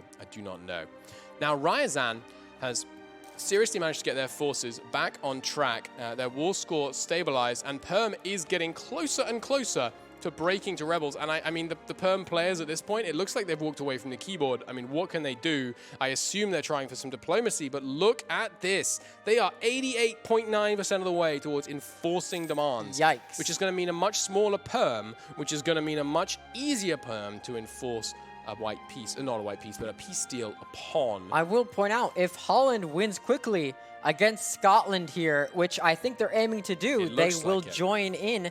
They're in this war, the Golden League War. The thing is, I don't know how they're going to be able to win it quickly, because France is going to be a hefty amount of war score, a bunch of unoccupied forts. Scotland, having only the 2 forts, may actually play to their advantage. And I can imagine Holland long-term does want Paris for that juicy Kaiser bonus. Yeah, absolutely. I mean, they only need to... Oh, sorry, of course, they can't fully break the country when they're at war, so it won't be like all rebels fire at once, but the thing is, they can just each enforce demands, and right now they are 88.9% of the way to being able to do so, which is going to be pretty decisive. Here we go, though. Wallachia finally getting their troops up here and active against Ryazan, and that looks like the numerical advantage has once again swung rapidly into the other end of things here. We know what Ryazan does with these fights. They go in and they go in hard. Oh my god, they're absolutely... Whoa! Are they going to get them before they can even reinforce? No, that was close though. And the Smolensk siege falling in their favor is it's certainly going to be useful for them in the long term. They are being just absolutely crushing in here with 4.8 morale. Doing really nice work. They've got more men frantically being raised to reinforce. It's those horses, man. I'm telling you. They're doing really well. And that, as I said, those terrain penalties are they're helping. Whoa, yes, there we go. Switzerland with the no CB war against Holland. Oh, sorry. And then immediately pieced out. You have to imagine they took a packet. They didn't. Okay. They took some peace deal. Yes, they just came in and humiliated Holland, sniping that 500 gold from Kaiser's bounty put upon the Oathbreakers of Holland there. Very interesting stuff. The Holland Oathbreaker situation is very interesting. I believe this is the first Oathbreaker we've had, right? It is indeed. Excuse me. Yeah, no problem. Well, I will say this war has been going one way and then another way. It's switched probably about a dozen times in my head as to who I'm rooting for and who I think is going to win. And at this point, I've got to still just give it to Ryazan for their fire, their fiery willpower. They've not given up. Still at 88.9%. I think this siege may be enough to enforce demands. Ryazan with some rebel problems of their own, but their enemies nowhere to be seen. Driven all the way back down to Wallachia, where there are rebels. I mean, the rebels are just all over the freaking shop right now. Ryazan, though, that's troubling times. They are at 400 ducats. They're losing 30 a month. They are capped on loans. Right now, they are on track for bankruptcy, but we know they have some rich friends in northern Germany. Not as rich as they once were, but nonetheless pretty wealthy. And there we go, the Silesian capital falling on the next tick. I'm calling it now, you heard it here first. And it looks like this castle we are in is going to fall and allow potentially another separate peace forced upon them here. Switzerland joining in and leaving immediately. I do love that. That's a it's a devious play. Yes, it very much was. Good spot on that, by the way, chat. Thank you. Yeah, I wouldn't have noticed that. Holland, I mean, they have the, you have to imagine the war score advantage here against Scotland, but it's not major. And with France looking, it looks like they do have the men potentially. Ooh, a pause. Yes, we have a pause. So something could be a peace deal pause. It could be a peace deal pause. It could also be because Perm is going to break the freaking rebels. No, I am sure the players are very busy right now. Ironically, and it's unpaused. It's unpaused. Not a peace deal, it looks like. Perm, oh my God. I mean, they're definitely going to break very soon here. It's not going to have a hugely decisive effect on the war in Central Europe, of course, but we'll see. Livonian Order, piecing out of this war just to go back to AI bashing. You can't blame them. Interesting to see if Gotland makes any plays here. These kind of northern lions have not been... lions in the north, probably. Yes, Gotland has wanted to go to the New World, but that doesn't mean they can't take some land here first. Absolutely. And it looks like Ryazan is, just keeping things stable, trying not to do a perm and get this massive rebel occupation, but we will see. We will see. Yeah, so we've gotten word that Holland left the Imperial Court, declaring they don't care for the Kaiser. So, some drama going on. Absolutely. Did they leave the actual empire, or no? Just in terms of Just in terms of the roleplay, they don't like the Kaiser anymore. I mean, you know, they have left. Oh, Hessen has also left. So we're seeing our first player nations begin to break with the Kaiser now. Interesting. I'm curious if chat will side with the Kaiser or side with Holland. Well, yeah, let's get a feeling for the room. I want to do a 1 for those that back Holland and their oath-breaking ways, but you know they're doing some pretty good stuff with it. Or 2 for those that believe staying loyal and true to Kaiser is the way to go here. I mean, that is a pretty decisive 1 vote. I have to see. It is a lot of ones. I have to see. You didn't get to see how cool his costume was in person. We've got there's some 2s coming in. It's maybe a 40-60 split, I have to say. The 2s have started to make a comeback. Thank you, chat. Oh, and Holland is taking the fight against France here. They haven't got all their men deployed, and right now they are with their fleet split. That's going to be a close one with a terrain penalty, but cancelled out by their age bonus here. It looks like they are going to be able to drive the French back. Wow. Holland is looking powerful in this game so far, managing to completely push back France. Ooh, it's so close though. 9 roll. 4 may carry them. It's so close. Oh my lord. They just pushed them out. But that's a big fort. It's going to take them a while to siege that back, especially without control. And as you said, even after that, it's going to take quite a bit of effort to actually siege down France. It certainly is. Silesia, meanwhile, looking like they're at risk of being forced... wrong side. Looking like they're at risk of being forced out of this war. Individual war score against Ryazan 0? That seems They have unlikely. -70, it looks like. It looks unlikely, yeah. Oh, no, -99 now. I think that might have just changed. Yeah. Wow. I mean, there's a They huge may siege get forced out here. there. They may. Perm is now 100% occupied by rebels. And it looks like surely they're going to start pushing their way through. Independence from Muscovy would be pretty bad. I thought the Novgorod rebels were closer to breaking free in Perm. In 33 months, Perm is going to lose all of the land they took since the beginning of the game. Yes, Perm is a player country. They are indeed. They are. I mean, they're the main mover and shaker in this conflict. We're seeing a push in here. Here is basically probably the final push to attempt to prevent a Silesian peace out. They did manage to apply no tech penalty to themselves. That's not looking great for the Northern Germans. Do they have reinforcements en route? They do. Some substantial reinforcements coming from the north. Lübeck, those men need to be moving.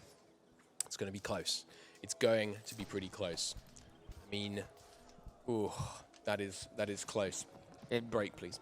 That is looking like they're cutting in. The reinforcements are going to come in just in time. Wow. This has been, I mean, there's been some really nice coordination from the Northern Germans. You know it's easier when you can be, you know, yelling across the room and all that good stuff.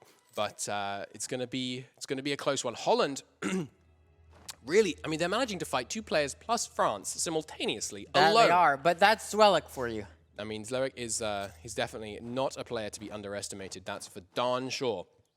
Now, Bavaria looking a little alone in central Germany. Silesia full occupied. Did Frankfurt? Frankfurt was liberated in the end. Liberated. Not holding...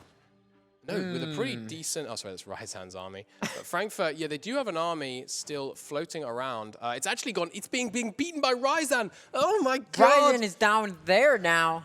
Ryazan has just driven them back. I mean, that's their retreat target from the okay. Ryazan. And it looks... Perm has managed to liberate some provinces here. Did they... I don't know how long that will last, though. They released Novgorod? Or what happened to their... They must have conceded to some of these rebels. I think so. I think it was the ones wanting local autonomy. Yeah, look at that. We've got lots of local autonomy in a lot of Ryazan's provinces there. But, I mean, the Muscovite pretenders are the problem. Especially, I mean, they don't have any men left, I don't think, the Muscovite pretenders. No, they have no men left. But nonetheless, 29 months, Perm vanishes in a puff of smoke. And Ryazan won't even need to use any war score in order to dismember their opponents. We are seeing some rebel problems on the Northern German home front as well, and it looks like Holland might be preparing to try and do a push into Ireland. They know, the Scottish and Desmondian players do know that as long as they can hold that straight crossing, which of course, you know, it's not hard to do, they have only 2 maneuver general. Indeed. They know this is their last stand, however. That's not good enough. Right, so they're just rejoining now, and now would be a perfect moment to play a video. Yes, actually, it would. We have since a hot join. video about Holland and their oath breaking. Oh, fantastic, fantastic. If we could get that, that would be brilliant.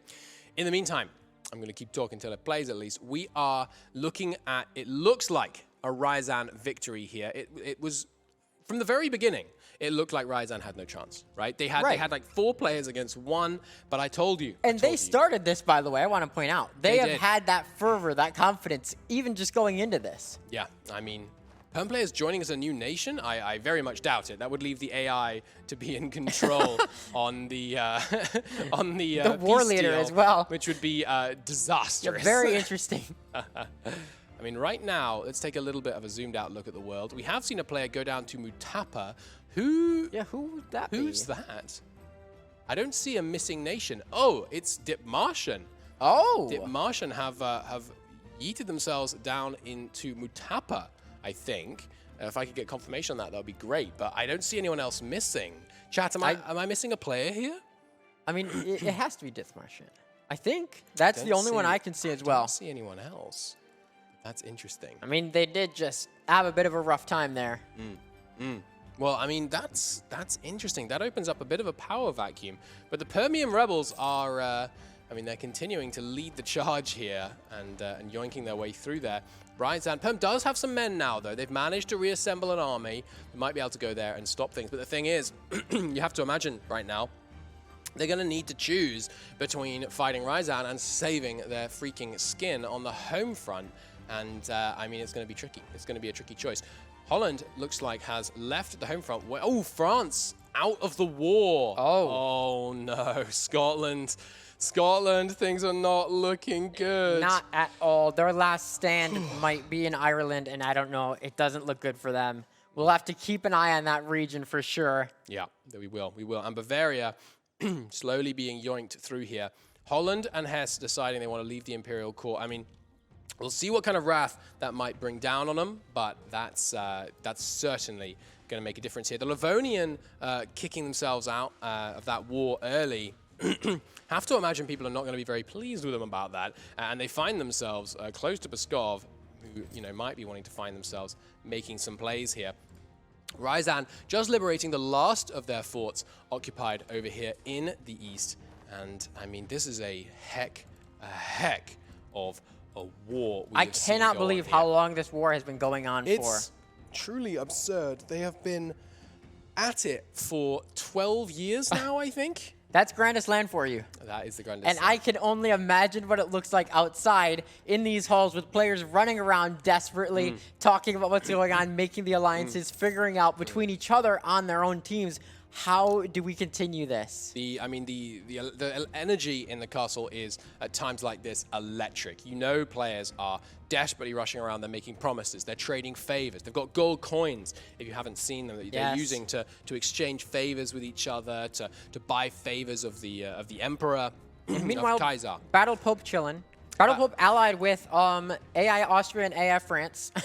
Oh, one more Ryazan. Oh. He's going to do it again, but look at this. This is what Ryazan looks like when they have the numerical advantage. At least if those troops can get up there in time.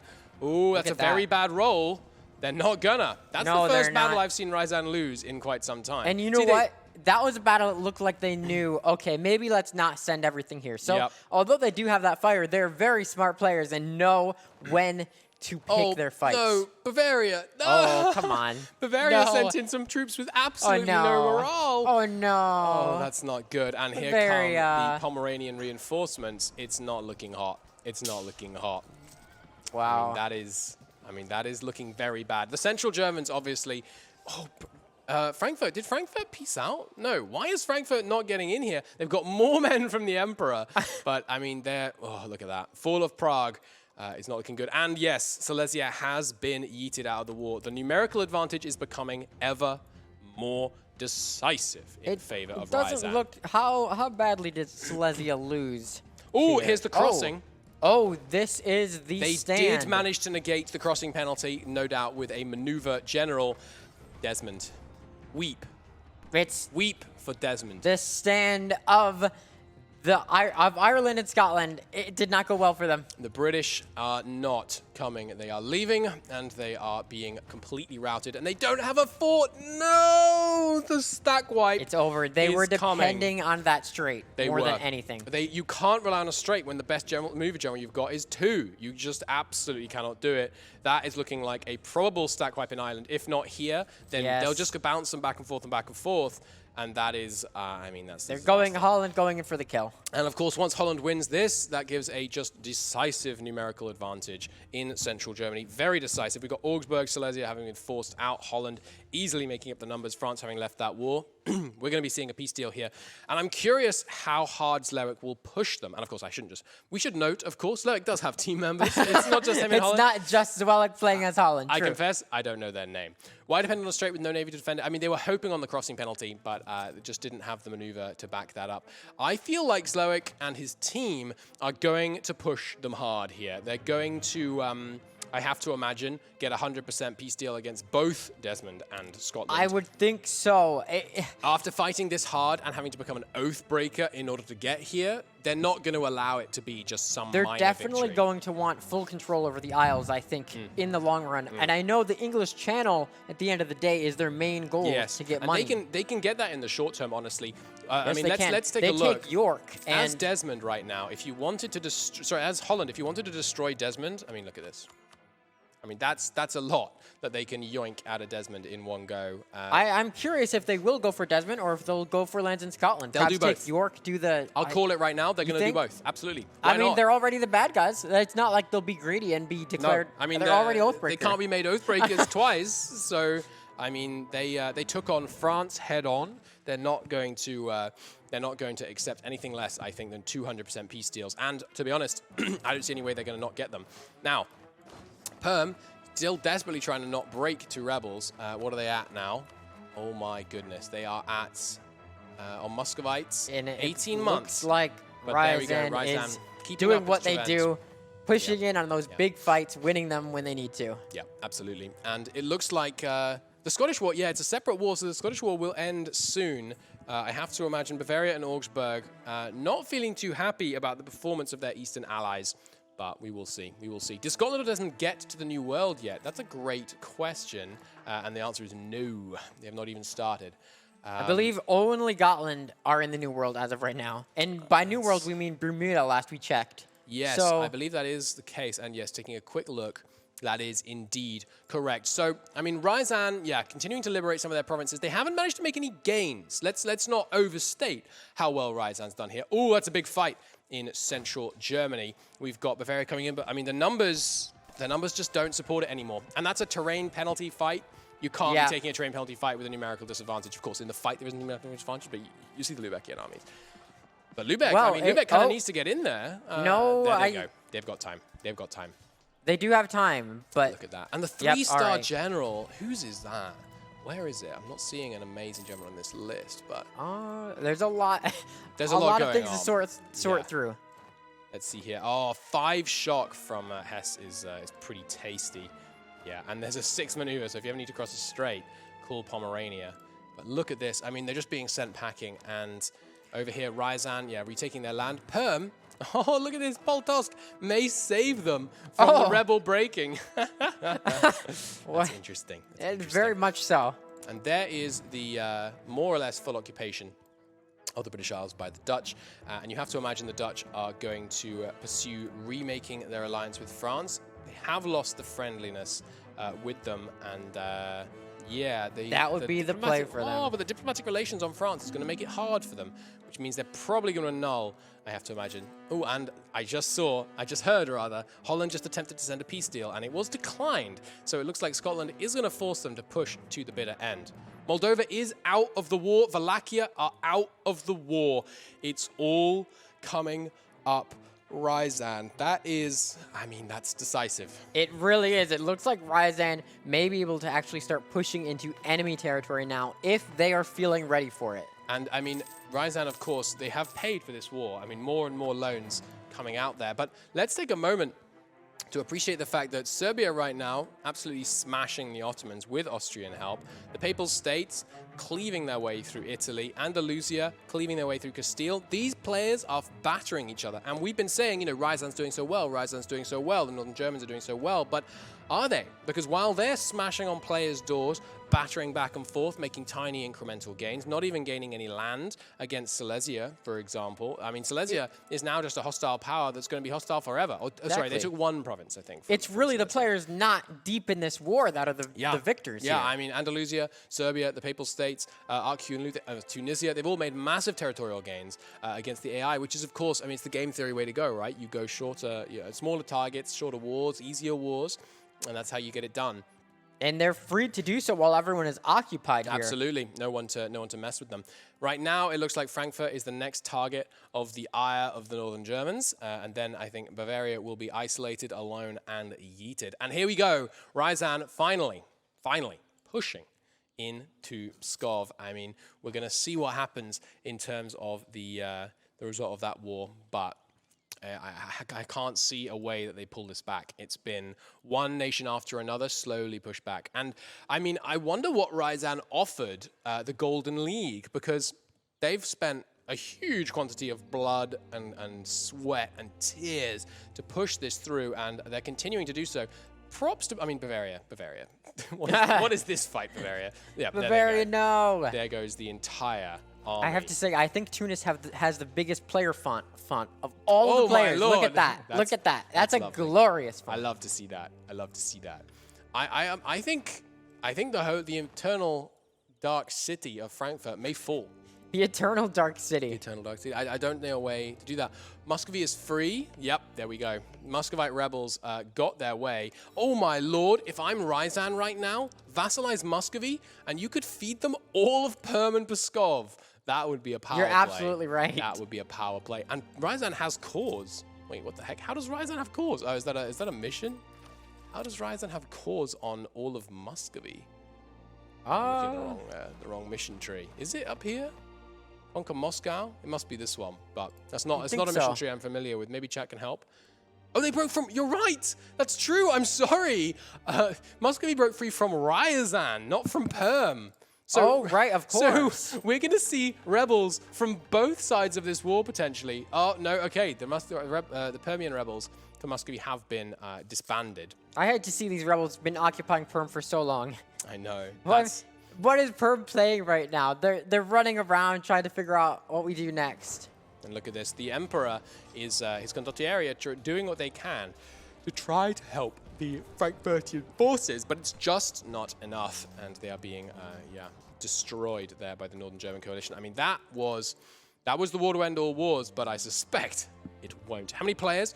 In terms of nations, I believe we're at 31. In terms of actual people, we're at about 102. 102 counting the Tinto team. Counting the Tinto team here in the glorious castle here in Poland, where we are based. Should be good fun. Should be good fun.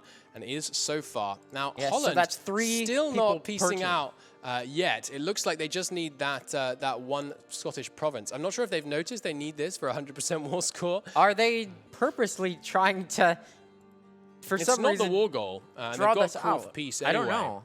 So, I mean, we're barreling towards the conclusion of this war.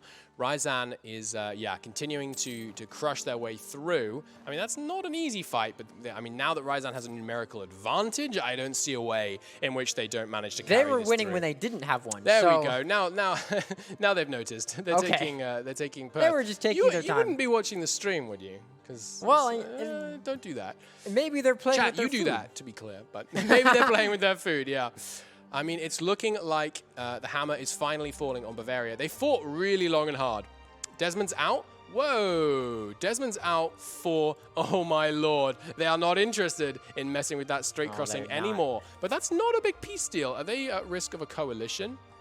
Yes, but not of anyone that matters. No offense if you're from Liège. But, I mean, there's not a huge array against them right now. Taking Ulster is smart, I must say. There's 100% on Scotland, so they can enforce more or less whatever they want on Scotland. Now, if we're Holland, and yes, this Scotland is made from the Isles. They were formed from them. I'm not going to say the Phoenix word, but I mean, look at this. There it is. Oh my goodness. Now that right there is, ladies and gentlemen, a peace deal. And it's very clear that they are probably about to release Northumberland so that they can do a bit of a vassal feed for the rest of this land up here. But that is quite the peace deal. Holland, they are looking seriously, seriously dominant so far this game. Bavaria still giving their all in central Germany, but it's just not looking like it's enough. Holland, oath breakers, traitors to the Kaiser, yet still managing to honestly make it look easy. Crushing through there against 2 players plus France. Let's take a look at the great powers here. France is the freaking second great power. I noticed Battle Pope is doing very well in terms of great powers, and that's accurate. Battle Pope is quite the force to be reckoned with. They certainly are. And looking at some other players in this top spots, it's worth noting we've got Holland at 6th, Tunisia at 7th, and amazingly, the Ottomans still at 4th, despite the fact that Serbia is just absolutely obliterating. I don't know if they're going to be at 4th for long. No, I have to imagine they're not after this war, which Wallachia was too distracted to be involved in because they spent all their time and effort hammering down the door of Ryazan, and that door did not come crashing down. It's going to be very interesting. So far, I'm very curious to see that these peace deals, they have not been what I would say harsh. They've not been really giving the pain to these southern Germans, which to me means we're going to get around 2. We're going to get around 2 Most likely we will. Soon. But the thing is, though, the northern Germans, they've proven they can win. They've proven they can win hard.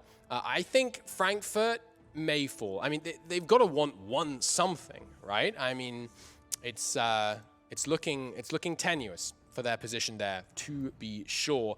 Perm, still 100% occupied by rebels, my lord.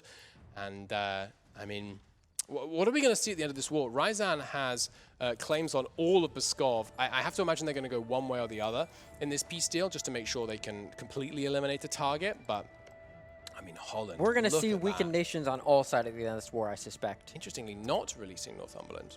But, so maybe it was just a coincidence they happened to take one Northumberland province and the lowest dev one.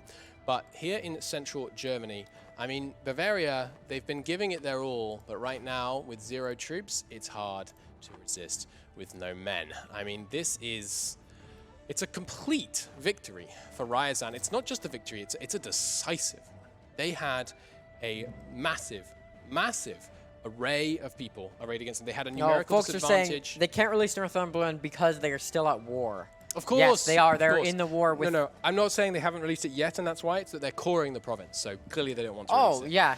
Because they wouldn't core it if they wanted to release it. But thank you, chat. I appreciate the attempt. Chat knows best.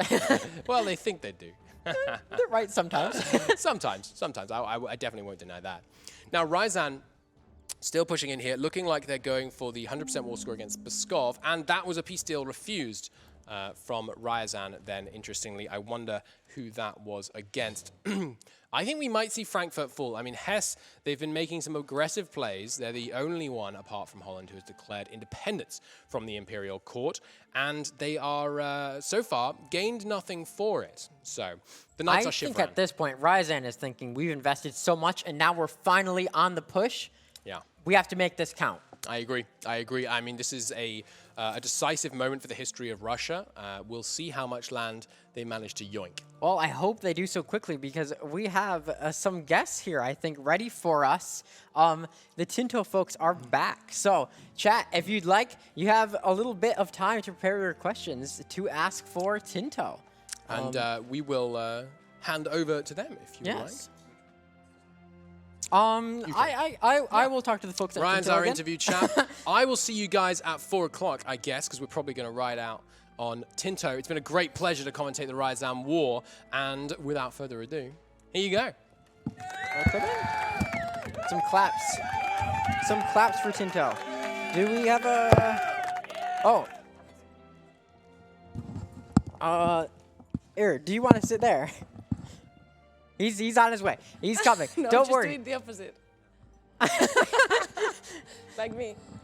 In the meantime, I'm going to just stay on Ryazan and make sure that a huge peace deal doesn't occur while we're in the middle. And here, we'll just keep the screen there and use that as background. Because, of course, the game is continuing on.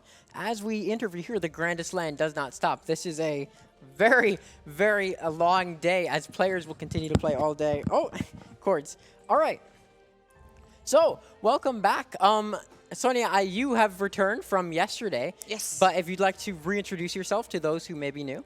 Hello, I'm Sonia Linares. I'm head of operations of Paradox Tinto, and basically I just make sure that everything happens at Tinto.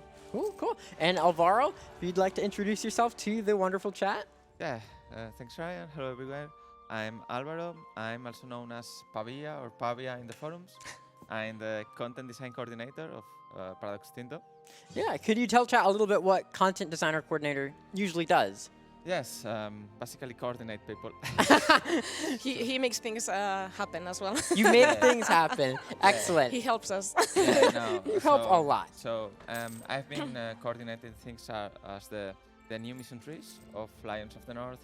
So I've been coordinating that we had all the mission trees we want in, that the quality of those mission trees were good, which extra things we wanted for DLC, like the government reforms, the state privileges, what other things we had for the free update. Also that the bugs created by our content designers got fixed. Well, bug fixing is very important, and I must say you've done a good job on it because those mission trees are very well received. So people are saying you look very good. I have to say I'm impressed with your costumes. I noticed, Sonia, I was carrying around that sword all day. No, actually, it was here. It was here because I brought it here. It's your sword now. You can have it. I really like it. It's it's squeezy. Well, it's satisfying because it's got some weight to it, more than you think. I want to get into a battle now. So Yeah. Let's see if I manage to You get should go some around and enemies duel around. some people. Yeah. Totally into it. So, chat, we're going to look at some of your questions if you have any for Tinto now. Good mission trees. See? People like the mission trees.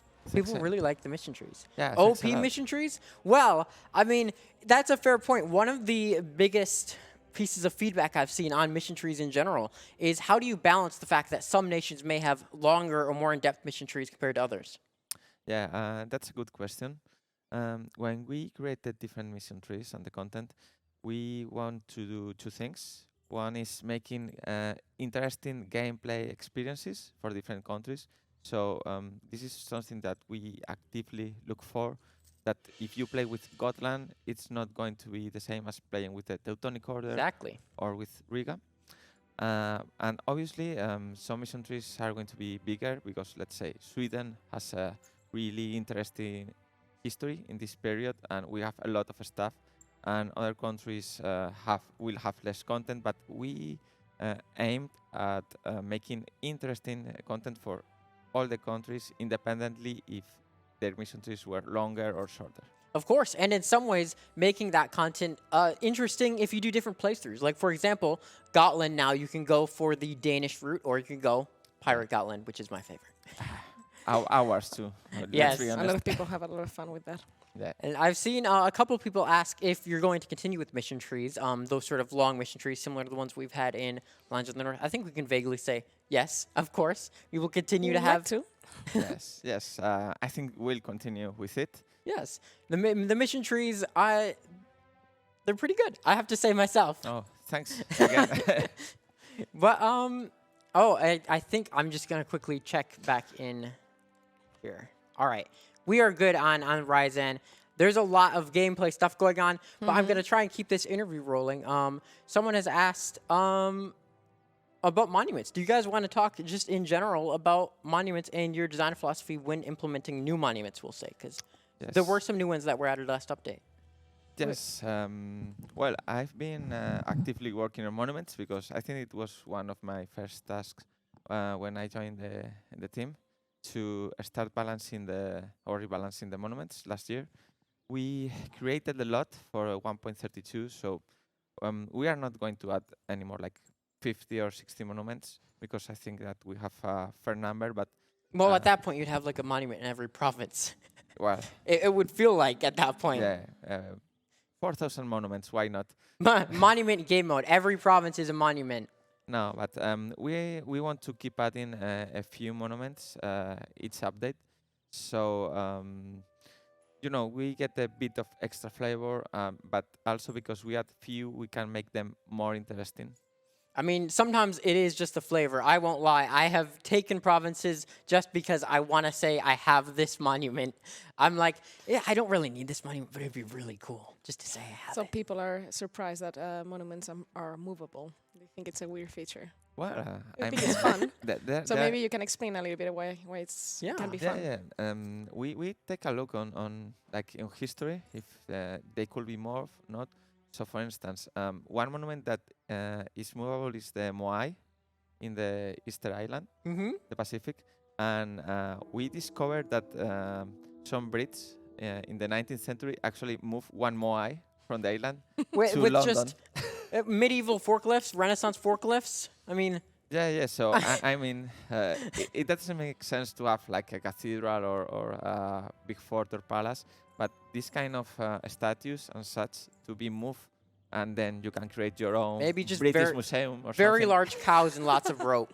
I mean, I don't know how you move a massive building some of the time, but moving monuments, I have to say, it hasn't come up that often for me, but when I need it, I really need it. So I am glad it's in the game. Let's see if we have any other questions from chat for Tinto. They were asking earlier, Sonia, I believe there was a question way early on in the stream that was something to do with, was it localization? Well, we'll take localization anyway, because I know that's a common one. I know that we've previously said localization is probably not going to be something we're focusing on. But can you talk a little bit about why that is and why we can't get just infinite localization for everywhere? I mean, unfortunately, we have a lot of text in game, and it's quite expensive to do localization. So the numbers need to match in our favor, unfortunately. Yeah. So it's a big investment and uncertain revenue.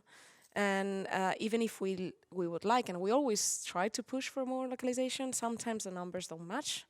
So it's quite hard actually to make it happen sometimes. And we have another question about the LAN itself, and that is that if you've been paying attention, what do you have to say about that looks like there's actually been some updates here. What do you have to say about the horrors going on here in Scotland, in the Isles? I know that you are playing as Mizovia, and just tell us about your gameplay experience for Grandest Lan this session. Yeah, we have not been paying much attention to the west.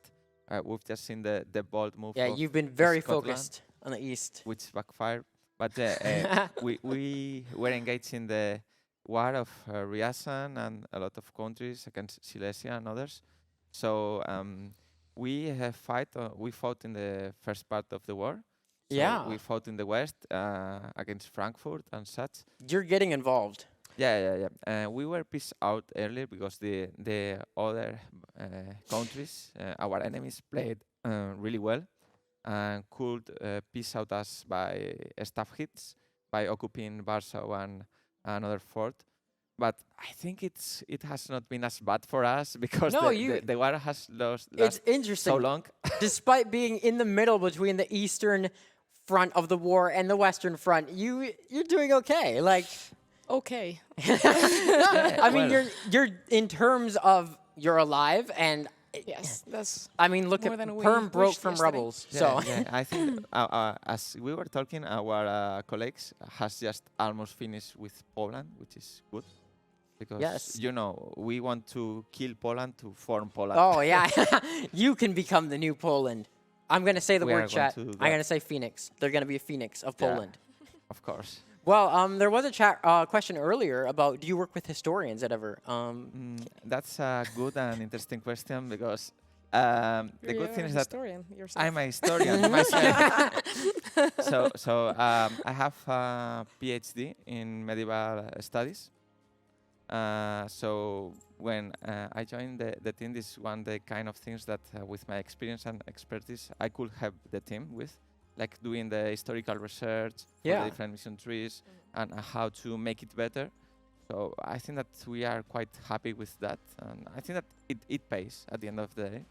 Yeah, when we were building the content designers team, actually that's one of the big